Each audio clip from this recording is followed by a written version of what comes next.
Okay, I want to, first of all, we're going to start with a couple sponsor announcements, and I want to thank our sponsors. So I'm going to start by introducing Varun Podar and give him the mic, and he's going to talk for a minute about Lucidworks, and then I'll introduce our other sponsor.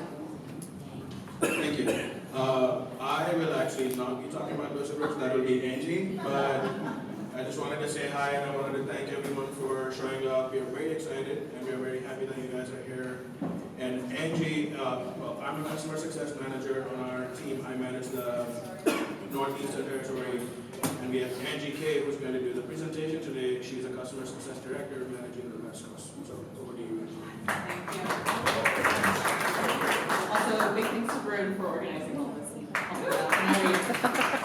All right, so hope everyone got a snack, got a drink. Welcome. My name is Angie Kay. I'm a customer success director here at Lucidworks. I've been here for 2 years, and this is really home, so I hope you guys feel comfortable. All right, so, Brady, do you want to go to the next slide? Yeah. Perfect. So for those of you who don't know anything about Lucidworks or had to look it up tonight, we provide an enterprise-grade search software to the two main use cases of digital commerce and digital workplace. And our customer success team has really had an amazing opportunity to work, grow, and partner with 7 out of the Fortune 10 customers in the world. We work with 23% of Fortune 100 digital commerce customers and retailers we could let you shop at probably, as well as 15% of the Fortune 100 in digital workplace. And really, this global footprint is really thanks to you guys, because search has really transformed to something that's more than just a point and click and type in a few letters at the top of your page. It's really more than that. It's about personalization and anticipatory action at scale. And that's something that, yeah, sorry, I should be clicking too. Sorry, the microphone is making it stationed here. And that's really what our customers are looking for. They're looking for being able to provide you guys that great experience time and time again. And we're also helping our customers kind of harness the information that they've gathered to make sure that what they're producing now isn't the same as what they're producing in 5 years. As a company, I was here 2 years ago, and I was probably the 150th employee, and this morning I checked, and we have 315 employees, which is amazing growth. I'm really grateful. And we have 400 customers, and that footprint has grown so much that we actually have 5 offices. San Francisco is our headquarters, as well as Raleigh, North Carolina. But we also have offices in Hong Kong, New York, and the UK. And from a technology perspective, Fusion is our chief offering. It's a platform. Basically, it allows you to take in information from any data, any platform, whether that's an image, a voice, a document in SharePoint, a document on a sweater. Take that information, ingest it, translate it, curate it in a way that it's providing the right user experience to you. So by the time it hits you, it's had a lot of manipulation that you don't know about and that you never think about because it works. So technology aside, here at Lucidworks, we're really a customer-centric company. So much so that we have a chief customer officer. Her name is Amanda Berger. She couldn't be here today. She's 7 months pregnant, but so we'll forgive her. But when she came in, she changed how we run as a company. She organized 4 teams underneath her to make sure that all of our customers have a seamless experience from one point to the other. So anytime you reach out to Lucidworks, it's the same. And it's always that top quality customer first mentality. And we're not trying to charge them for everything. It's it's not a good experience for anyone. We just, being a customer-centric company is really at our core. So I have a lot of colleagues with me here today. If you guys are from Lucidworks, please raise your hand. Give a little wave. Woo! Woo! In the back, yeah. Shelly's on the panel tonight. So if you guys have any questions, we have our information here on the last slide. But please, stop us, ask us questions. Feel free to talk to us some more. We're really passionate about what we do, and it's great to meet you all. Thank you. Great. And we have one other sponsor tonight, which is Strikedeck, a medallion company. Normally, Shrisha Ramdas would be here to make the announcement, but Shrisha is off celebrating the IPO because they went IPO last week. So let's give them. And we have a perfect substitute, Raj Nair, who's their VP of Marketing. Raj? Thank you, Eddie. Can you hear me all right? So let me start with a thank you to Ajay, Paul, Kelly, and Lucid for this fantastic facility. As I said, we are now part of Medallion. I've been associated with Strikedeck right from when I was just a logo, so my association goes back a long way, but I'm in no way a substitute for him.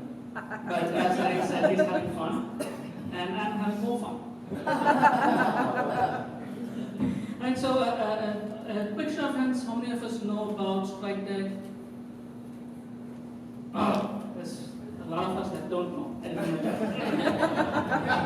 But I'm not going to bore you with Strikedeck. We were one of the early vendors in space. We believe we have the best product. Apologies, my friend Arjun back there. But we've been fortunate to have been part of a pretty interesting community. I see Paul, Tom, Mark, Irene. It's been a fantastic journey with customer success. And for reasons that I will not go into a whole lot of detail with right now, I could not be more excited about customer success now that we're part of Medallion than I have ever been.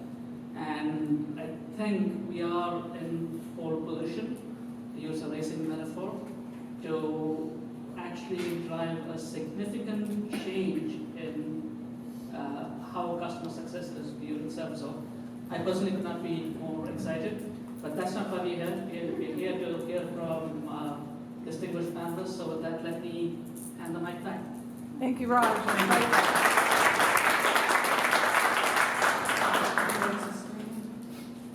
So, we're going to introduce the panel in just a moment. While we're getting the screen raised up, one of the things we like to do is help people because we're the Customer Success Leadership Network. So, part of this is networking. So, if you are in a company that is hiring right now, you're looking for people in customer success, if I can ask you to please raise your hands. Anybody who's hiring right now? There's a few. One, two, just a handful, not too many. Okay? That means we got a lot of people already in seat, and also probably that we have a lot of execs here. So, and then if you're looking for a job, raise your hands. So there's a few of those. So those of you who are hiring, pay attention to those of you who are looking, and vice versa. I'll let you find each other afterwards, all right? Now, there were a couple of, there are some training things going on in the Bay Area. We have a couple customer success trainings coming up. Andrew Marks, who's sitting in the back there from Success Hacker, has let me know that they have a local training coming up, I think next month? August 13th and 14th. August 13th and 14th. There is also some training going on from the Success League that's happening in September. And there are discount codes available for both of those trainings for people that are here. If you're here, see Andrew. If you're interested in the Success League, contact me and I will get you the CEO's information. She was unable to be here tonight, and you can get your discount codes from them. All right? So, without further ado, I'm going to have our panelists move up front, and we're going to ask you guys some opening questions. And hopefully we're going to get rid of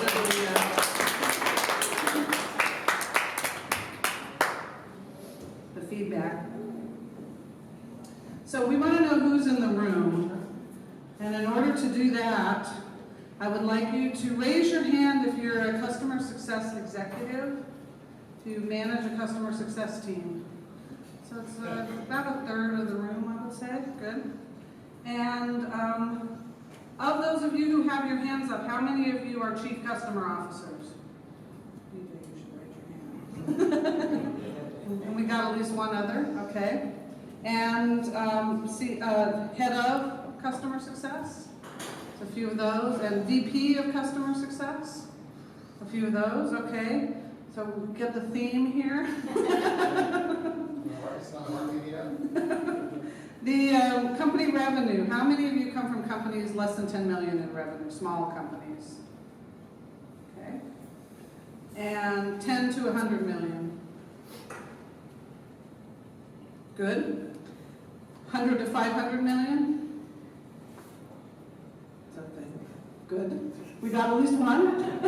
Anybody over 500 million? Anybody from big companies? Yeah, really big companies. Okay. Excellent. And by the way, these are questions that the panelists wanted to know about, so they can tailor their answers to who's here. But we have a pretty diverse audience, guys. Sorry. When they were curious, when did CS start in your organization? So how many of you started with a customer success first organization? You had customer success from the very beginning. A few hands, okay. And how many of you brought it in within the first year? A few more. First 2 years? How many of you have mature customer success organizations today? What you consider mature? Not very many, okay. And then lastly, the structure. So every CS organization that we look at sometimes contains different things. So how many of you have customer success managers in your CS organizations? Should be a lot of hands on that. And how many of you have support? Okay. Deployment or services, professional services. Account management as a separate thing from CSMs. Renewals as a separate thing from CSMs. And education. Okay, we've got our profile. You just have one microphone to pass, is that right? Is Varun still in there? Okay. Is there another microphone? I'm just curious. It would be good to have one for the panelists and one for me. So while we're getting that going, I'll introduce myself. Most of you know me. I'm Irene Lefton, I'm your moderator today. I'm a CS evangelist and advisor. I'm in between startups right now. I generally work in early stage companies as a head of customer success or VP of customer success. I have a very limited geography that I'm willing to commute, and I proved that again to myself tonight by driving up to Millbrae to take BART to the city for 2.5 hours one way. So I look for companies that are in the South Bay only, some a little bit up the peninsula. I'm writing a book, which I expect to finish this year, called Who Speaks for the Customer. And I'm going to let the panelists introduce themselves. The framework for tonight's conversation is about who leads customer success. And we have a very esteemed panel tonight. And we're going to do this in 3 parts. We're going to talk about the roles, the organization, and the functions. And I'm going to start with AJ, and I'm going to have you introduce yourself, and if you could please talk about your company, your title, and your role, kind of a little bit of how you got there, your story of how you got into that role, what you have responsibility for and what you don't have responsibility for, and the overall CS structure of your company. Now, you probably noticed that Lauren Costello is not on the panel tonight. She was ill, unfortunately, and 102 fever and no voice. So I want to thank Paul Reeves, who agreed to step in for her, and he has similar startup level experience as a VP of customer success, although that is not what he's doing today, but he's going to speak to the panel from that perspective. I have 130-degree fever, so we're really the same. I think your hair is a little bit shorter. There's that. All right, AJ. So my name is Ajay Mishra, and a lot of people from India, they will call Ajay. But in Midwest, I was here, AJ is what they call. Otherwise, I was in a room and they call AJ, OJ, Ajoy, every possible way. And the customers were most confused when they're looking at me, that whom are they talking. So I told them, please call AJ. And then everyone was right after that. So, sorry, there's always a story. So Ajay Mishra, and I started Mobile Iron. I'm employee number 1, a founder of Mobile Iron, 2007. As soon as Apple launched the iPhone, I started 23 days later, Mobile Iron was born. The company is a public company with 19,000 enterprise customers now, and we are more than $200 million in revenue. And what else? I think how the journey started. So the way I look at it, I was one guy. I saw the phone coming in, and I immediately realized that phone is going to be computer of the future. They're going to come in the enterprise in boatloads, and first in the C-suite, and they're going to create problems, and the companies have to manage, secure, and run their business over this. That was the gen. And then I had another startup before, which Cisco had bought. There was a Wi-Fi, we were coming in boatloads from Taiwan. In every enterprise, they were going to break down the structured wiring. And I started that right after 9/11. Company was bought by Cisco for $450 million. So I'd seen the movie. So immediately, when you talk about the customers, the minute Mr. Job launched this, I said, wow, I've seen the movie. I called 25 customers whom I knew they were not from the Bay Area. I don't like to Bay Area drink Kool-Aid. I called the Dow Chemical, I called the United Postal Service, I called Sprint, I called AT&T, I called the Abbott Lab. Those are the guys that, hey, and then my journey started from the customer. Out of 25 customers, I asked them, do you believe this is going to happen? And 1/3 says yes, 1/3 says you're totally out of mind. Yeah, I'm a BlackBerry guy, and another 1/3 told me that maybe. So the customer were my starting journey. Next thing I had to ask a co-founder. I looked in my network, couldn't find anyone. So I said, you know what, let me write a job description. I sent that job description to those 25 customers who are outside the Bay Area. Okay, and one of them connected me with someone from Nortel, those in Nortel existed. The guy was running security and virtualization product. And then I thought maybe the guy lives somewhere else in Canada, and he says he lives in Santa Clara. So I met him at McDonald's Santa Clara for $1 coffee. Because I went to Starbucks, and every time we went there was someone keep interrupting. So that's how we met McDonald's Santa Clara. I had an intern, and then after that, using the customers, I recruited him to leave his day job with 120 people, join the company, the person of one. Okay, so that was my co-founder, and that was just the journey started. And then so the customer played a very early days. I call it the funding stage. The customer played the role for formation. After the company, the next stage was the quiet stage when we were building the product. Those customers were, I call them teaching customer, rolling meeting every week. And when we started selling the product, I listed first 100 customers. I wanted to know where they live, how they use my product, what the street they are. So that was actually that, and that was created the foundation for our product. And after that, we brought the customer success team. So just wanted to give you the customer have played in the journey. So and then we'll talk about the stages later. Yep, perfect. Shelley. I feel like I'm so lost in a story that I can't tell you more than I have nothing that story, no McDonald's. I'm Shelley Muse. I've been here at Lucidworks since late November of last year. I actually came with Amanda Berger. We've worked together off and on for 15 years at a number of companies doing very similar things. We started in the world in professional services before anybody was really talking about customer success, although we tended to be a little more customer friendly, even when that's sometimes impossible in the world of a publicly traded company and margins and all the magic that goes with it. Yes. My responsibilities here and in many cases in the past are all around practices, programs, and operations for our what we call our customer excellence organization. And so Amanda's group, this customer excellence organization, is the customer success team, the professional services team, technical support, and the knowledge and training services. So all post-sales customer interactions, for the most part. We do let other people talk about it. As I mentioned, the journey is really that we have done a lot of professional services together, but I was often accused of being too customer friendly, which I think plays very nicely into this idea and wanting to be a voice for the customer.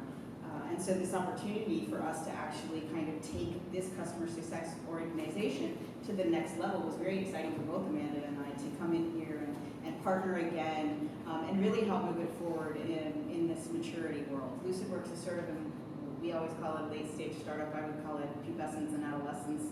Having 2 teenagers, that's about what it feels like.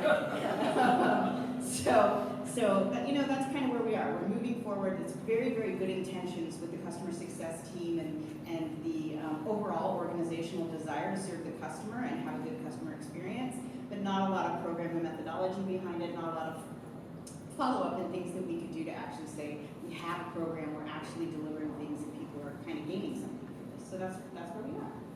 Perfect. Did I do everything? You did great. Paul. Hi, my name is Paul Reeves. I've been at Lucidworks since 5:30. I'm currently doing customer success consulting. I've got my own company because Mark and Tom told me it was an easy way to. And you bought it. It's better for my taxes to be sure. But actually, my first customer success role was back when it was called something else. In 1999, I showed up with a sleeping bag and a dream as a tech writer for a startup. A year later, I was running all the customer-facing functions. Really intense experience, but I ended up doing that type of thing multiple times. The last 3 companies, I was a VP of customer success or a co-founder, and my last company was a public company. So while it had been around for a number of years, I was the first customer success person. So building customer success from scratch has been my forte, and it's what I love to do. It's my sweet spot. And today, therefore, I'm the youngest person up here, representing the younger experiences with customer success. I apparently have a great sense of humor. Perfect. So our first section is going to be about unpacking the roles. So why are there so many titles? Why are there so many different things, and what do people really do in leading customer success? So I'm going to go first to AJ. You took Mobile Iron through many phases of the customer success journey. You talked about your journey in founding the company, and you said, then we brought in customer success. So I want to continue that line of thought. So where did customer success start? Where did it go? Who led it? And what was the focus? Where are you today? So it's, instead of thinking that this is how customer success should be, our journey started from the beginning, like how the need evolved. So the first 50 to 100 customers, I visited each one of them, and I wanted to know exactly how they use our product. Their thing was that who else uses you? Where do you guys live? Who are you? Do I want to continue? I mean, I bought your product, but I don't know you. So they just wanted to know you're a real company. Their neck is online. They stand behind.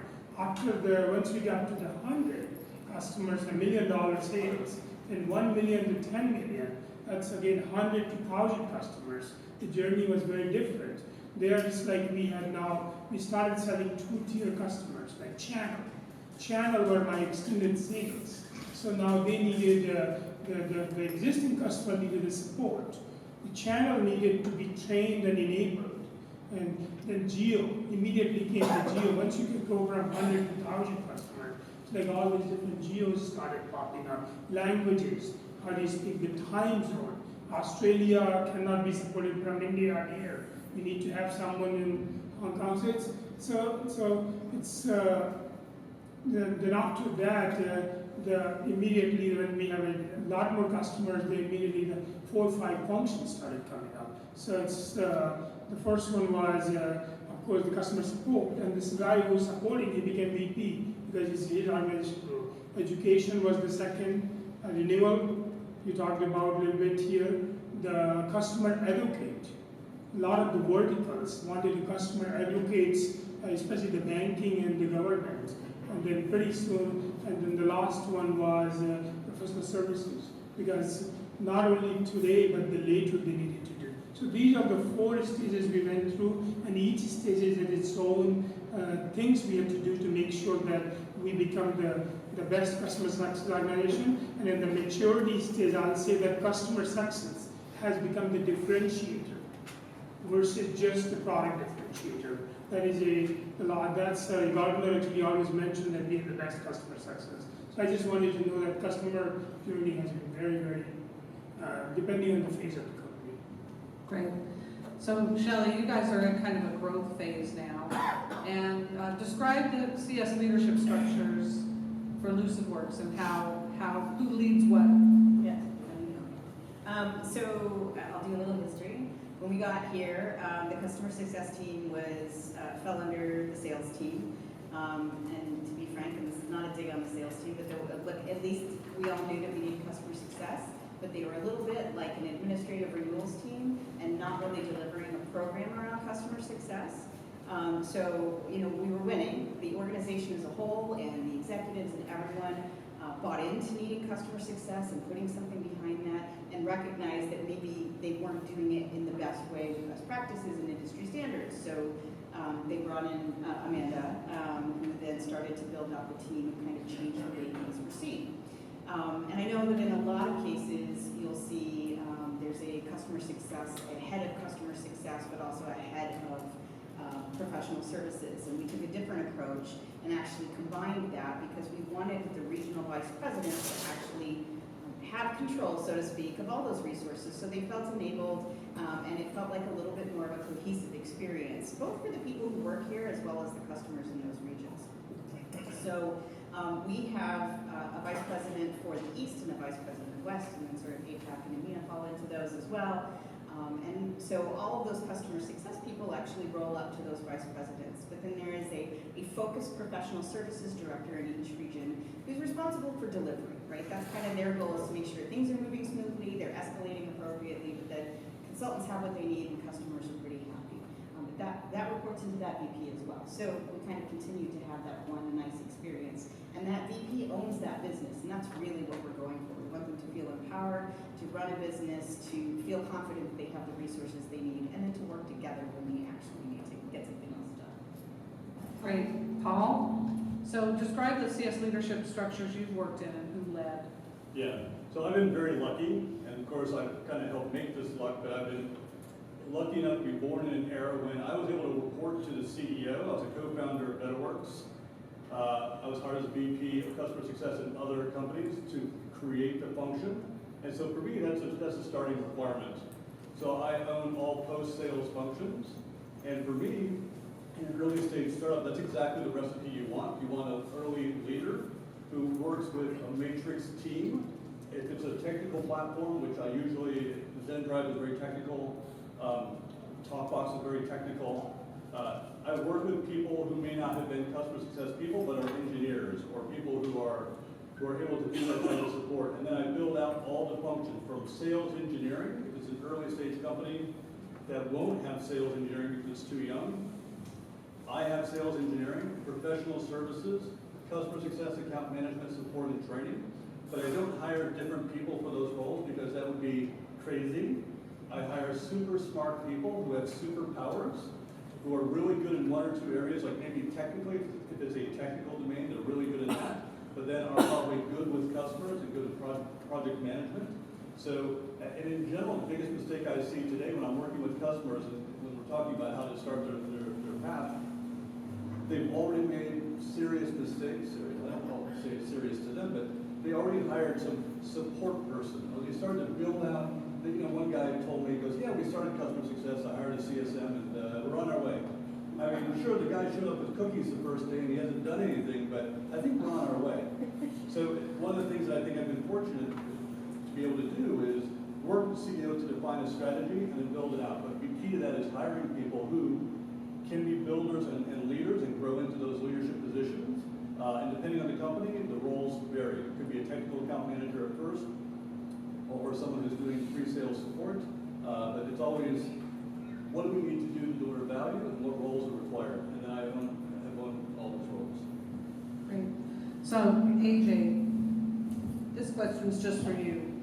When is the right time to name or hire a chief customer officer? So that's how the founders. In my case, it was easy.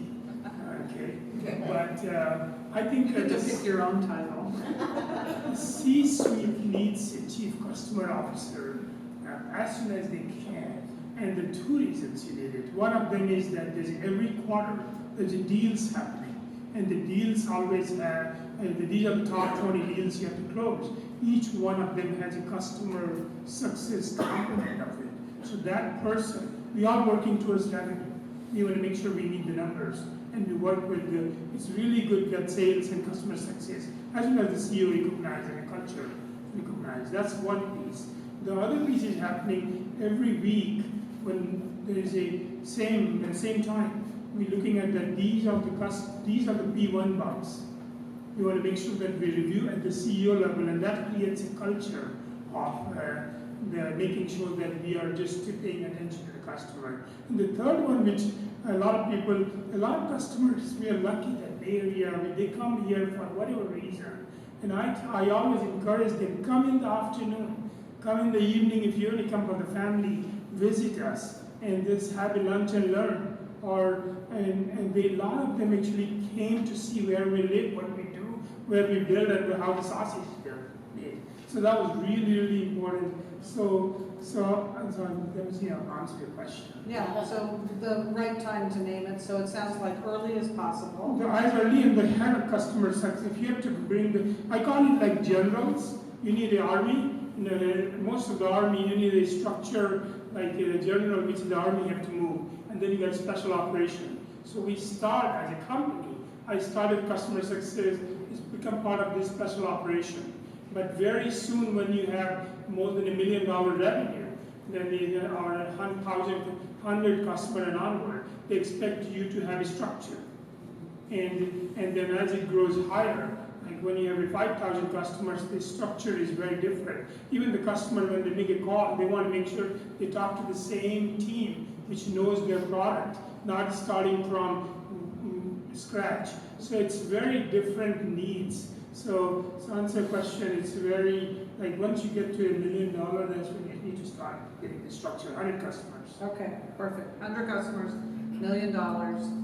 I wish everybody did it then. Okay, before we move on to the next section from unpacking the roles, anybody on the panel here, any other roles we haven't covered or any other topics of roles that we want to talk about? Maybe just analytics. I mean, I think analytics more and more is becoming critical. And I actually haven't been in a company that was so large that I had my own ops team or analytics team, but I think being best friends with those people as early as possible, for us it's critical because we're always trying to communicate value, quantify value, and that's a resource I generally have to beg and borrow for. I'll just add another thing that customer success team is in the front of the customers every hour, every day. They know about our customers more than anyone in the company. How do you take that information as a culture and get it to the rest of the organization? That's really, really hard because the guys are on the tickets and they're trying to do things at the PS team. How do you get that piece? That is actually, I haven't figured out what's the right way, but that is another piece which is really, really critical for the company. And analytics on top of it, all of the above is needed. So I'm partial to operations because I'm operations. And part of that speaks to what you said about being able to sort of prove value. We've built up this team and kind of started this methodology, and we have this program for different tiers of customers. How do we prove that like something's actually happening because of that? We're doing these workshops, we're investing some free stuff to our customers, or part of what they get as part of ARR, but at the same time we want to know that we're making forward motion. So yes, we want happy customers, but at the same time there's a little bit of a selfish piece to that. So not only do I spend a little bit of time looking at numbers and trying to analyze and make sure that things are going, but I have people on my team who ensure that we have products or programs that are actually being followed and that we're following up on and making sure that we see what happens. So we did this, what's the opportunity after that? So I heard synthesis, kind of that's what I was hearing AJ saying. How do we get everything figured out and back to the rest of the organization, the analytics and the processes? Perfect. So the next section I wanted to kind of unpack is, we talked about the roles, but why do CS organizations have and need so many different roles at different times for different reasons? So to all of you, whoever wants to answer first, what are some of the reasons that you think CS leadership is structured differently in so many companies and stages? You have the mic, Shelley. I can go. So, and I think, is that okay? Okay, I would say that for us, and I think one of the things that Amanda and I always do is we say nothing's ever written in stone, right? We're always iterating, we're always looking for feedback, we're always trying to improve. So right now, what's working for us is to have the CS and PS teams, as one unit under VPs, to have that regionally aligned. It works for us to have a separate support organization under the same umbrella and everything else. But at the same time, we're constantly evaluating the effectiveness of this organization to ensure that the right things are getting attention. And when you look at something like making sure that your PS margins are solid, or that your utilization is good, you have to have people who can have the right lieutenants to follow the generals, to have the right lieutenants to actually make sure that they're getting that follow through. PS is a big sticking point for me right now, so I think about that particularly, but you want to make sure you have the right things in place, and that's what works for us now. But again, as we're evaluating, we're constantly looking to see, do we need to make a change to serve the customers better and to serve ourselves better as well. Maybe a quick comment for AJ shares. I think one of the challenges we see is customer success, while it seems like it starts post-sales, we deal frequently with most of the customers, and each customer may be on a different journey. So you may deal with people in the transition team who know everything that's going on, they understand what they're trying to achieve, and continually you meet new people with new roles, working with your company and your product in different ways. So we have to support the entire journey from scratch, from educating someone on why they should even care, understanding how to use the application or the platform, how they're going to get value, how they're selling value back. So we have so many responsibilities that I think it probably is one of the reasons why we have so many roles, because we have so much to do. Just add one thing which was really useful when I visited 75 customers. I came up with a journey chart that you start, you're going on mobile, but did you change your whole business processes on mobile? And I just drew it, and then I can put every customer, where are they on the journey, and I put the slide in front of any CIO or any CEO. They say, how come we're not there? But that chart we use for next 10 years, because we're on the journey in terms of the company journey. That was really, really useful from there. That was really, we used it a lot. Nice. So while you have the microphone, that's great, AJ. And I think, I'm glad journeys came up, because I do think everybody goes on their own journey, but there is kind of a general journey, right? So having held the kind of customer mantle from the very beginning at Mobiline, what do you think are the organizational needs for the CS group at each stage? You kind of talked about this a little bit already, but if you can kind of break it down from the early stage, the growth stage, and then the running at scale, what does the CS organization need at each of those stages? So I'll start from the formation of the company stage. There actually the engineers need to talk to rolling basis every 2 weeks on the different capabilities we're building. They need it because you're building a product, so you need someone to bounce ideas. So that was What a concept. it's almost I call it teaching customers. They may not buy the product, but you build the product if it is ready and they're willing to buy. So that's the step one, which we don't. Because you build the right product. In both companies, we build the right product, other guys build the wrong product and they got 6 months behind. We out-executed, out-maneuvered, and out-thing and partner. And that's how we are the first to the market at both times. So that's one. The second one is when you talked about the growth stage, and right after that when the product comes out. So they actually help define your roadmap. What are the capabilities, use cases they use it, and then what are the things you got to focus.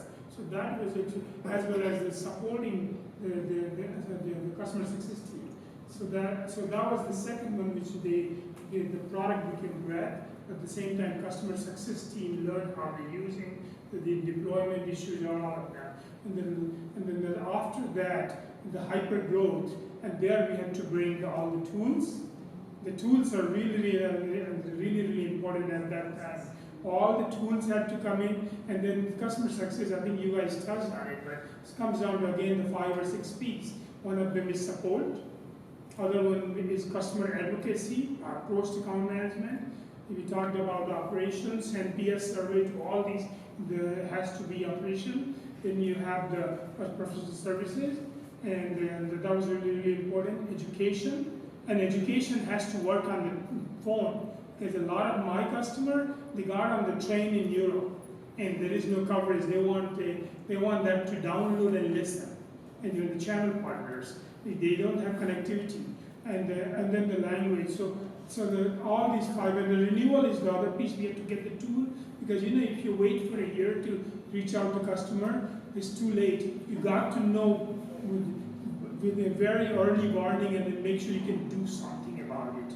10%, So those are the 5-6 functions which we did. And then after that, as the company grew very fast. In the mature stage, it was all about creating the customer, what do you call it? Like banking needed a different customer requirement than the government. Government need to make sure that they're The verticals. verticals. So the verticalization had to be done, as well as regionalization has to be done. So just wanted to give you, these are the different stages how we did that. Perfect. So to Shelley and to Paul, so for your company and stage, thinking of all from one of the last couple, what are the key leadership needs that a CS leader needs to have? Well, I'll show you how not to do it. And then, I think the key thing is in the early stages, it's a precarious situation because you're so dependent on product and engineering and other people. The product is not mature. Somebody has a bad lunch and the product goes offline. So you have to have those relationships early on, or you're just going to be dead in the water, right? And I think as you grow and you're able to provide services internally, like information to product on, the comments that you're getting or support reports, and when you start providing value, the dynamic shift. But in the early stages, you're so dependent. So having someone who is charismatic, wears great jackets, thank you. Especially colored buttons. There we go. Someone who can get along with everybody is critical, because you just don't have the weight of a lot of customer success and renewals behind you to throw any weight around. You've got no weight, right? So I think that's, for early stage, pretty critical. So I want to ask, do you have something to say on that, Shelley? Okay, I'm going to ask Shelley a different question. Yes. So what have you seen that has really worked or really failed as a CS leadership model? Oh, that's a good one. I think, what has really worked just kind of bounces off what Paul said, is getting that early buy-in and relationships with the people within the company. I say it all the time, but again, everyone at this organization is behind customer stickiness and customer fanatics. That's it's part of our core values. It's something that's very important. So the fact that that's top down and across the board, it's not Cultural. Yeah, it really is. And that's pretty fantastic for us. I think that I think what doesn't work is as you start to expand and grow, it becomes a little bit harder to find people who can maybe do multiple things. So your point was really good about you kind of start with a team who can do a little bit of everything, and then as you move and you grow a little bit bigger and you're trying to focus on too many things at once, you lose the vision over the things you have to have. So that's kind of where that lieutenant group needs to come in, and we need to be very conscientious about doing that, but not lose sight of it while we're looking for those people. Paul or AJ, you have anything to add about what either really worked well or really failed? So the one thing which very early days, listening to customers. We hired my first customer advocate was a priest. Okay? Guess what priests do? They listen. And they influence. He was looking for a job. No one will give it to him. We hired him. He was one of our best customer success guys. I knew you had an unusual journey there. The second one, which is interesting in the similar area, is the second piece was make sure you bring some people promote from inside, but you need to bring people from outside, because at a different stage, you want to make sure you have the right way. Like we had an on-premise SaaS. There's lots of different ways people support it, and it's really good that you manage and you mix those people. And it's not about non-invented there. It's all about the customer needs. And so it's really make sure you bring them right away. And so those are the two which comes down very, very important. The listening. Perfect. Paul, you have anything to add? No, the priest one, yeah, like when you said the priest, I was like, where's this going? But that would be great. I was thinking the word preacher, someone who doesn't listen, so I think that was great. So listening, very critical. And, okay, so let's move on to the last section. So we have some time for audience Q&A, because I'm sure there's a lot of people out there that want to ask you guys questions. So stepping back from the titles, from the roles, the org structure, what are the functions? We're kind of transitioning into that, because listening is certainly one of those skills or functions. What are the core functions? We've talked about what's under the CS umbrella. We've talked about, support and renewals, adoption services, education, account management. So what are the core functions that you think should always be there, whether they're in one or two people and they have multiple skills? They're Swiss Army knives, that's what I like to call them. I lived in Switzerland for a while. Versus, you grow them out into separate things. But what are those core functions that need to be there? Shelley, you've got the mic. So that's a good question. I mean, so I think,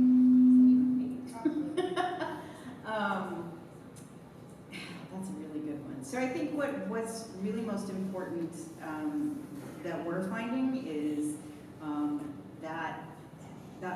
it's the way we've organized or changed the function of the actual CS person. So we've kind of gone from they do renewals, and don't tell finance that I said that's not all they do, but that's not all they do. The function that they've started to serve is really to be a very effective partner with the sales team, and to be a bigger part of an account team, so that they're not thought of secondarily, and moreover, I mean, they're sort of they're a selling point for certain, but they help people see that there's an advocate who is part of an account team but isn't tied to sales, right? You kind of they actually feel like we have a customer advocate. We've really changed the way that our customer success team is viewed, and those particular people. So I love ops very clearly, but that's I think been the most significant thing for us, is to have people who are super focused. We've also changed the number of accounts and the size of their books of business, so they can focus on these types of activities. So crucial. Everything else is very important, but that's been really game changing for us. Make it, before we get the $1 million answer, one of the things that I developed as part of my practice was the framework to allow me to communicate to people on what the competencies are for early stage customer success. And I made of course, I made SCORE. It's on a t-shirt, but it was strategy, communication, organization, relationship, and execution. And I think when you have people who are strategic, this is the difference between, I think, support, and I'm from a support background, it's high value, but you want your CSMs to be able to see around the corner and understand what really needs to be delivered. That's strategic thinking. They have to be outstanding communicators. They have to listen. They have to be good at writing and speaking. They have to be organized, right? If you have people who cannot organize any information or in any way manage themselves, you're going to struggle, right? They have to have relationship skills, from developing rapport, from actually listening and understanding what people need, to identifying opportunities. And at the end of the day, they got to execute, right? What they call project management or get shit done. They have to execute. If we don't execute, we have nothing. So that's what the model I use for competencies when I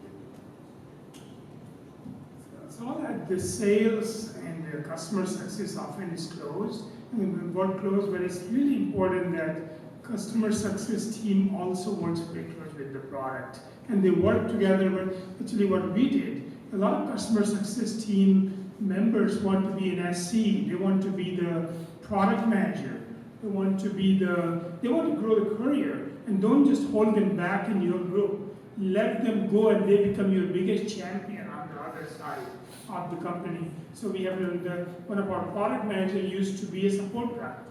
We had multiple SCs. They were going to quit. And they talked to me. I said, you're not quitting. You're going to be my, you're going to be an SC. I just, we have to give you a chance. So to make sure that you spend time on the people part of it, make sure you grow them, and it's not about the closing the ticket. And the other piece which we did very early days, but make sure we started these local customer events. And it was not done by marketing. It was done by the customer success part, the existing customers. And there they started like, who else is in Dallas area? Who else is in Washington DC area? And then getting those together, and it helped the customer internal team grow, the customer success team, as well as the external team started seeing the value. So that's, and the last one I say, we have a bunch of customer success team members, when they call the customer, they start with, okay, let's talk about the issues. I said, I keep telling them, don't ask that question first. Ask the question, how are you doing? What's your project? What are you spending time on it? Start from those questions, not from, let's go through what are the top 2 issues, and go through the issue, what else? Just get in the weeds and never come out. So it's really, you have to train the people. And you just do magic and you learn so much what's going on. And if you can bring those knowledge back, you become almost everyone in this startup or in a large company, everyone sells and everyone is working towards the revenue. And customer success can create a lot of revenue opportunity by doing this. Great. So hang on to that microphone. So I want to ask each panelist for their phase and size of company. What do you think is the most important function? So thinking of today, Mobile Iron today, big company, you're the chief customer officer, and I know you've shared with me. So what's the most important thing about building customer value and helping with the revenue and the growth for the CS function? What is the focus today? So touch on it.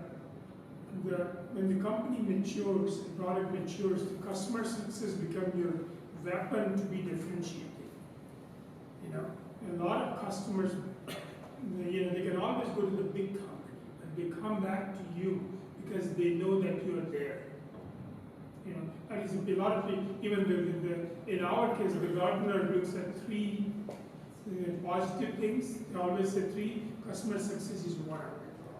And a lot of people don't think of that as you can do features, but the customer success becomes a very, very important role and in a mature company.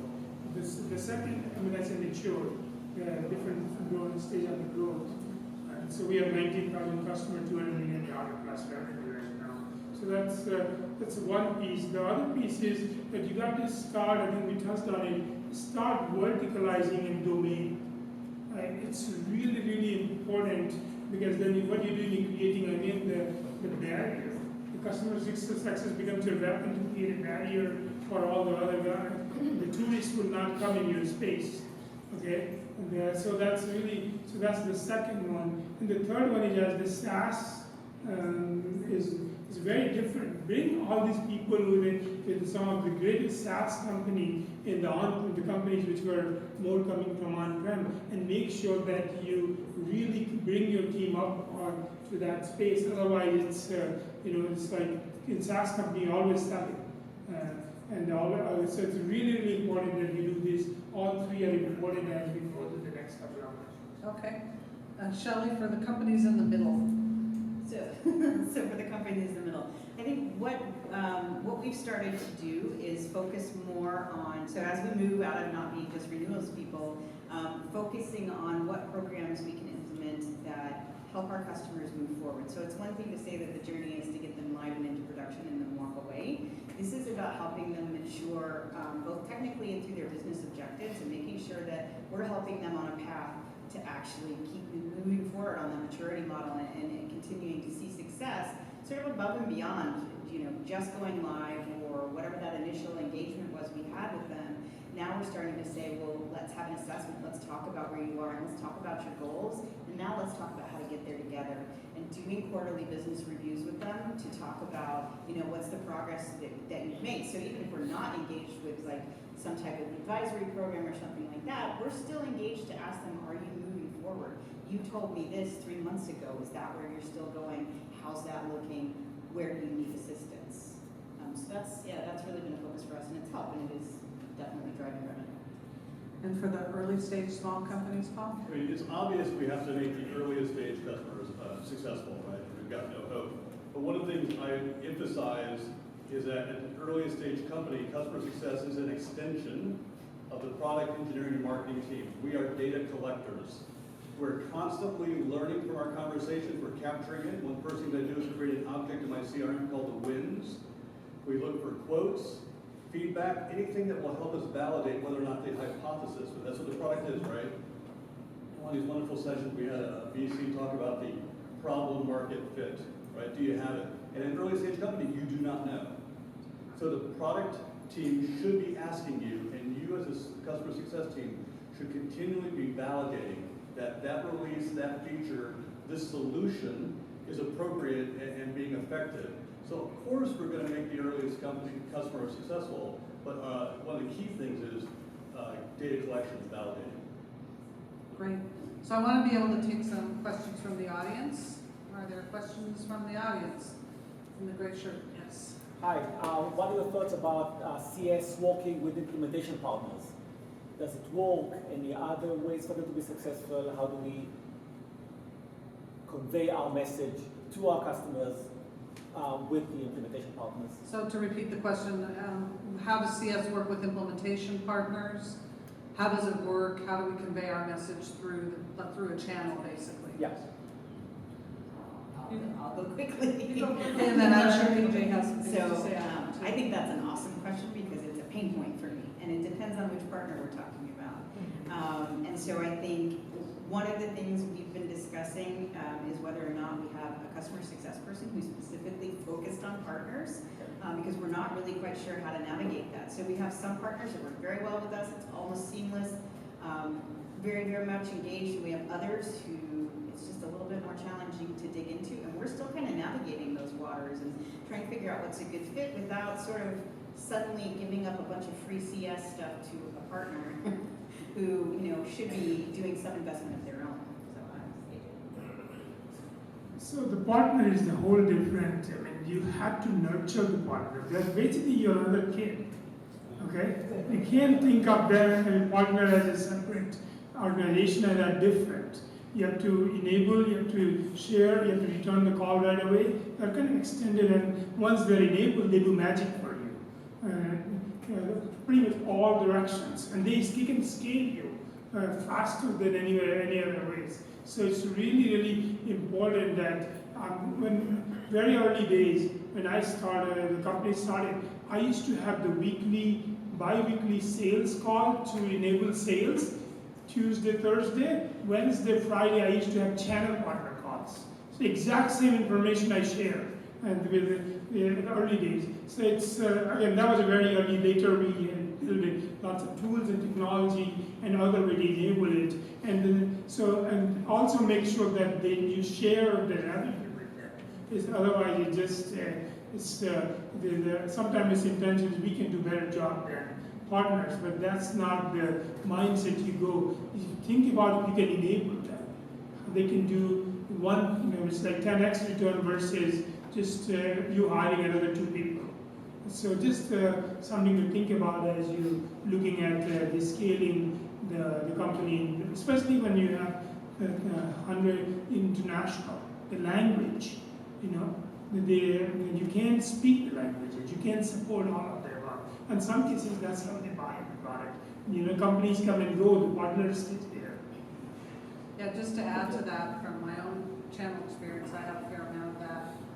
Education for the partners is a really critical thing. You should have some standard education that's available to them, content, and both on the product side and the deployment side and on the how to sell side. You need to, like, you were holding their hands basically. Extended sales. They're an extended sales team, but as you grow, you have to really provide all of that to the partner. And that's something, that's a part of the customer success in the ecosystem, if you're selling through channels. And other questions? Actually, I wanted to add to the partner thing real quick, if I can. Okay. Okay, one of the other things you need to do. Can you stand up so we can hear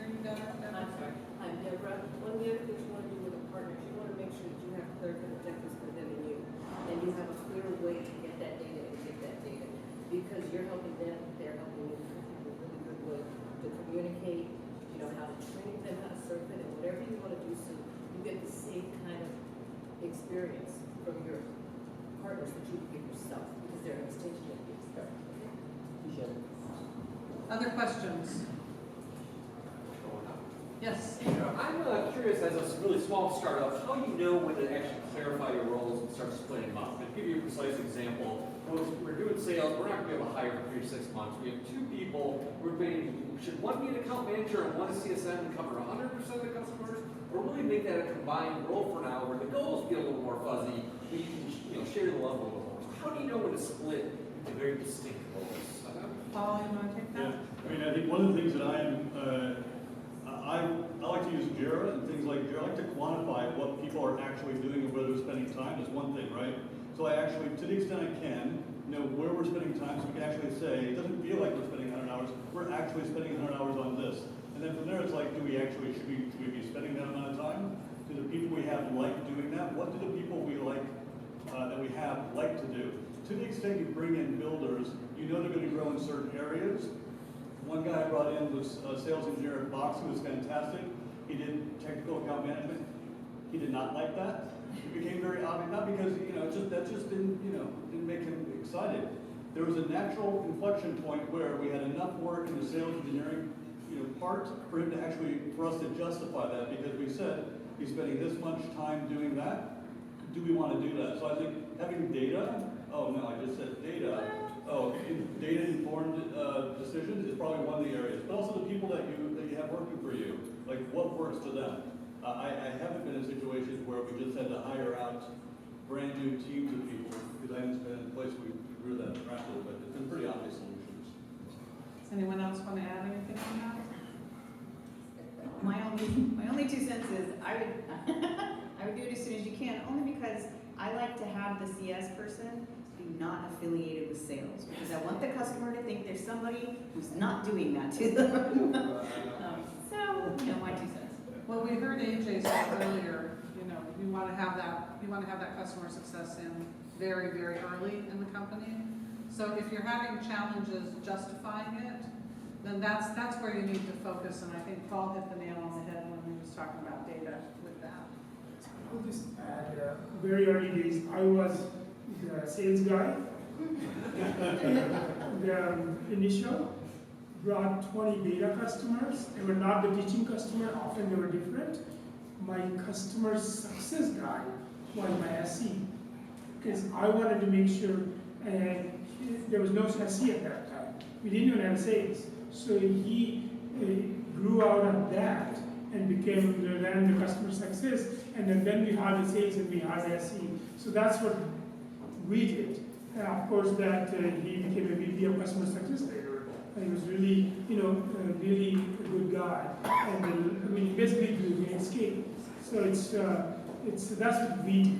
And it all depends on the different companies and different business models. Sure, it's always harder when you have to bring from the outside.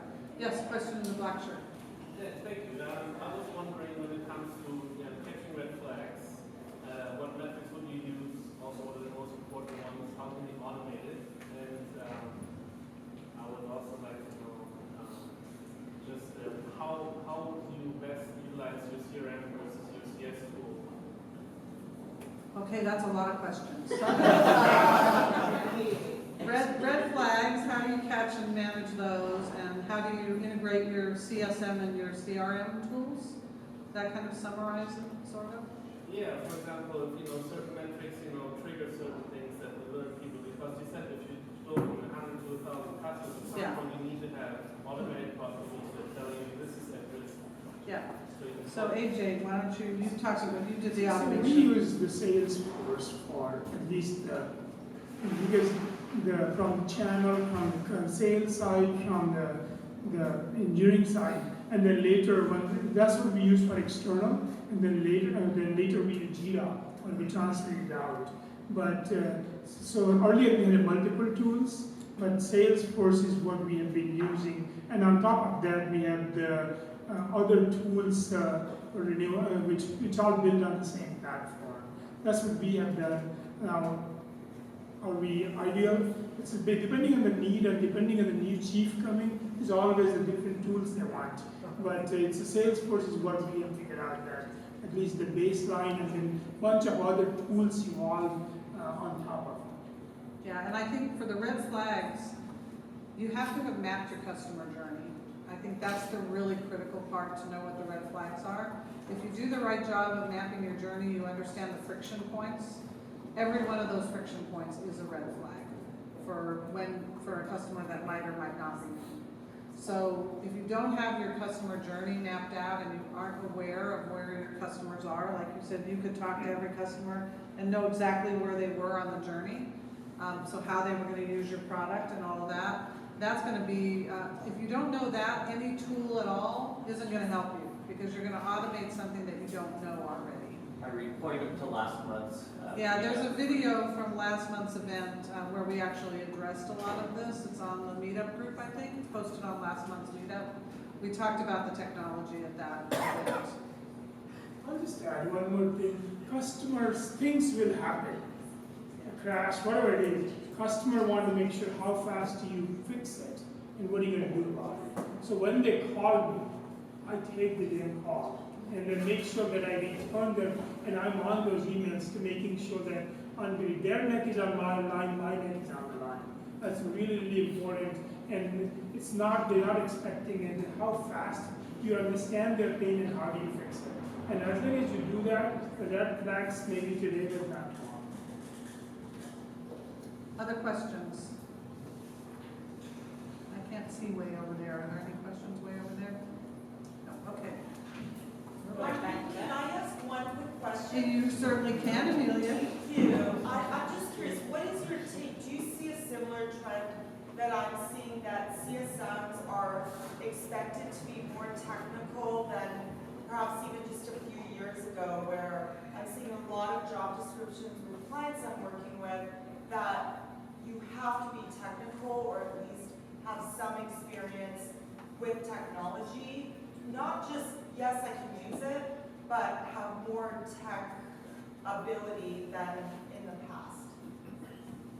Go ahead, Janelle. So, yes, and I found that really interesting. My feeling was this was a team who was really focused on just making sure these people were successful and that things were smooth, but could call in the right resources at the right time. And then we started to see, I think, almost less of an interest in, we're going to rely on PS, right? And PS are billable resources. So when you start to talk about using them for free, people get a little sketchy, especially the older you get.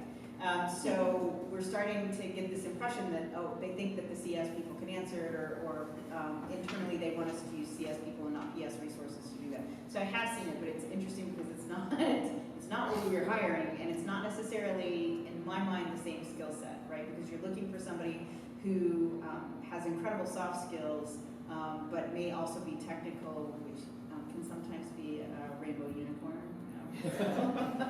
Most definitely. I wonder if it's because the rise of integrations, more and more systems work with other systems.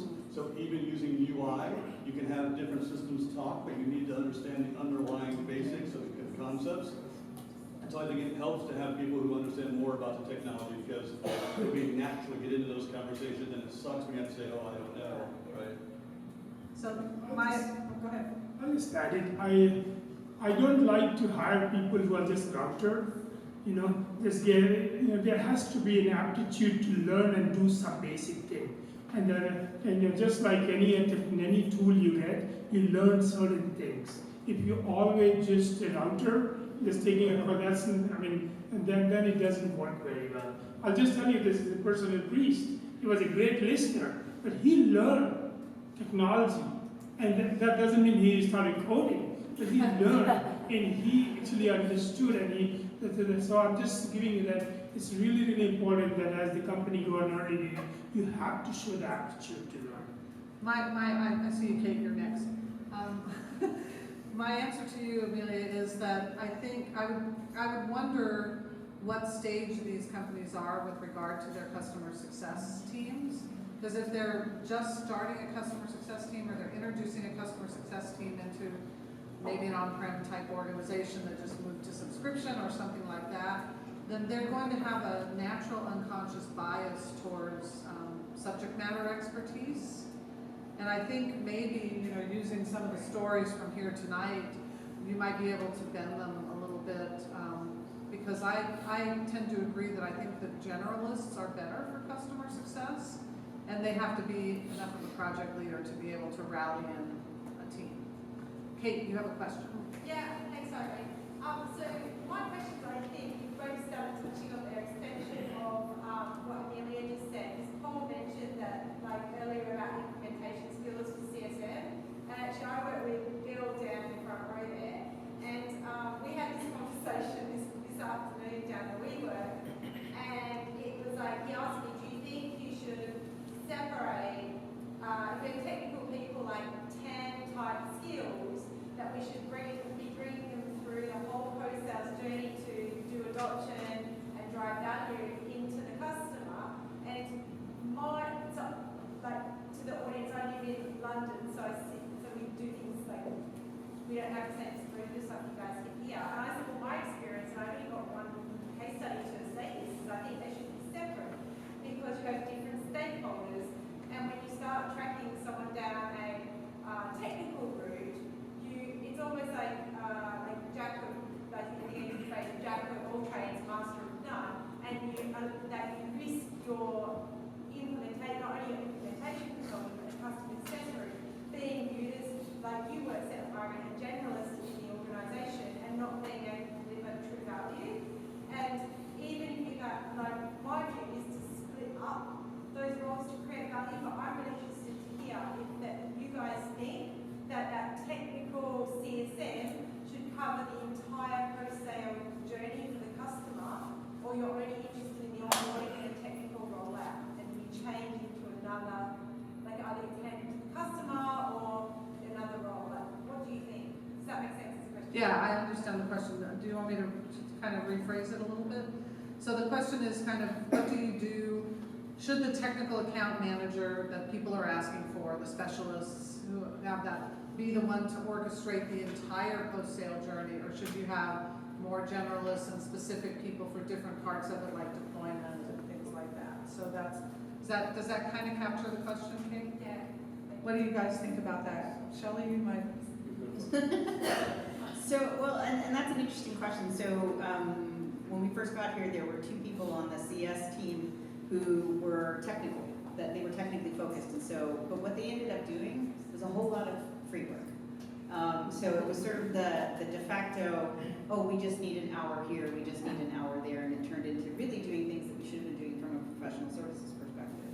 I think there's technical aptitude is important, but I really think that's a separate person. I think, and we talk about technical account management from what we call an advisory perspective, and that's an entire engagement and plan and assessment that goes along with that. I was going to say some of the obvious things is that it really depends on your economics and the physics of money, because you discover that people who are really technical, be careful, I don't mean to offend anyone, sometimes they make more money, they're harder to find. And so even though if you look for that unicorn, like people who are really technical and really good with people, they're just not as common. So physics-wise, it's just hard to build out a team where everyone is super technical, unless you're an extremely technical product where everyone has to have that competency. My wife does, she did her PhD while I was delivering pizzas and drinking in college. She did a PhD in biology, and then she got a law degree. In her domain, the subject matter expertise to even have a basic conversation on anything is extremely deep. And in technology, someone like me who knows a lot of technology, there's some conversations I can't even have because I just don't have the depth. So I think you will discover it's hard to have a really technical team unless your product demands it, and you're charging so much money that you can afford to pay. So generally, we're forced to have super bright people who are able to learn, have an aptitude for learning, and the product is mature enough that they don't have to be coding. So there's a natural physics at play, I think. I'd like to add something here. One last question, yes. I'd just like to add something here because I used to train people in this area. It was a common problem with most of the startups actually. I think it's always there. How do you differentiate the role of the salespeople, the customer support people, and the tech support people, the technical people? And this is not so complicated to handle actually. So technical people should handle the technology, because if the customer is asking you a technical question and you end up answering that question, while you may satisfy yourself that you did answer the question, but the customer gets a very poor impression of capability of your organization. So not a good thing to do. But at the same time, you must have at least features and benefits level, the fabbing level of knowledge, so that you can relate to the benefits. If the customer is deriving the benefits intended from the service or the product, that is very useful, and that actually elevates the value that a customer service person is able to add. Ideally, salespeople should be able to do that, but they don't have time. They move on to the next thing. So I think that's where it differentiates. And often I've seen these three things can be clearly understood and handled better. So defining the roles very clearly and not crossing the boundaries is what I'm hearing you say. Okay. I will take one last question if there is one. Yes? Yes, so as customer support people, you have a very privileged view into the day-to-day operations of your customers. Are you sharing those insights back with the rest of the organization, let's say sales or marketing or product dev? And if so, how are you doing that? So how are we sharing information back? Great question. Jira. So that's actually something we're very actively doing and sort of working through right now as we do what we call a comprehensive assessment of a customer. We do some of these workshops that we're talking about as part of the Customer Success Program. We've used Google Drive. We've done like little lunch and learns, or we're recording things to share. We're trying to do it in multiple ways so that people can't say, oh, I don't go there, or I don't look in Slack or any of that. So we're trying to provide it to them in multiple ways.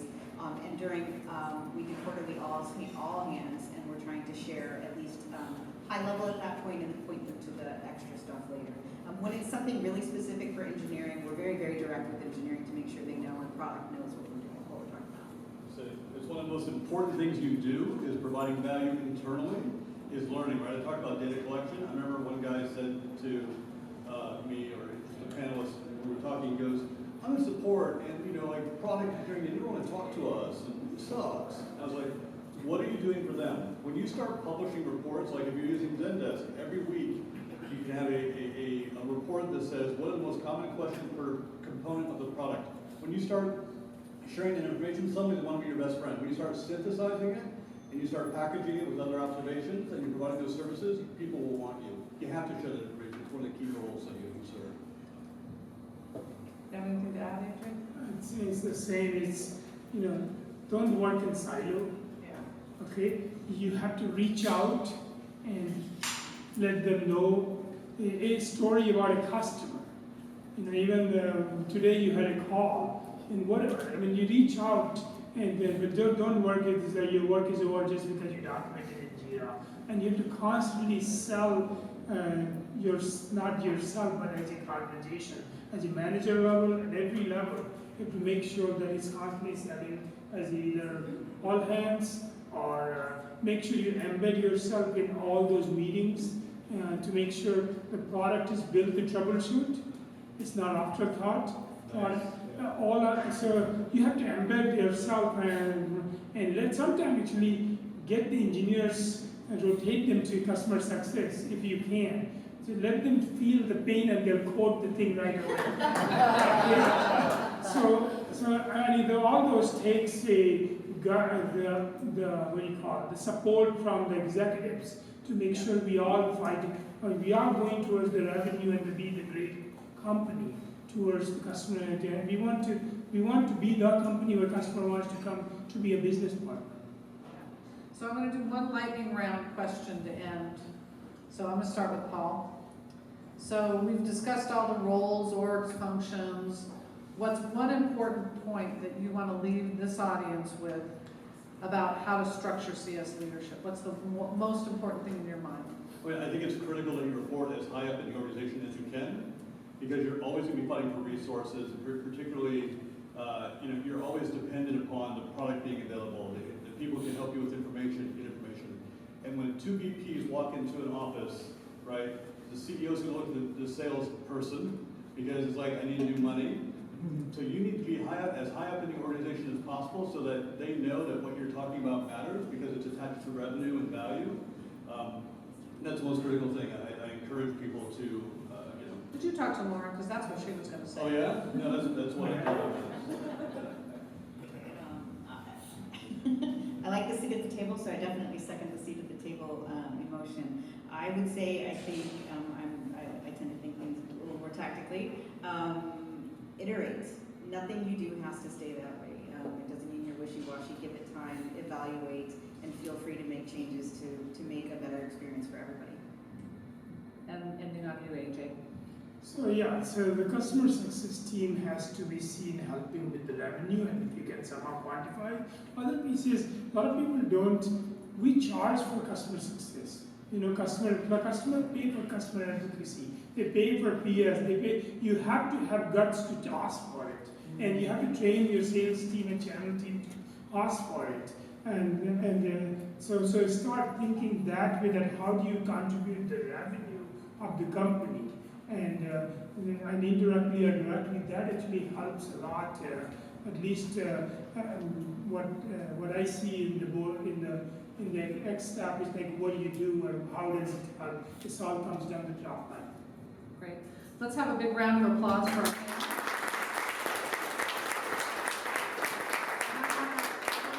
Thank Lucidworks and Strikedeck for sponsoring tonight, and thank all of you for coming out and participating.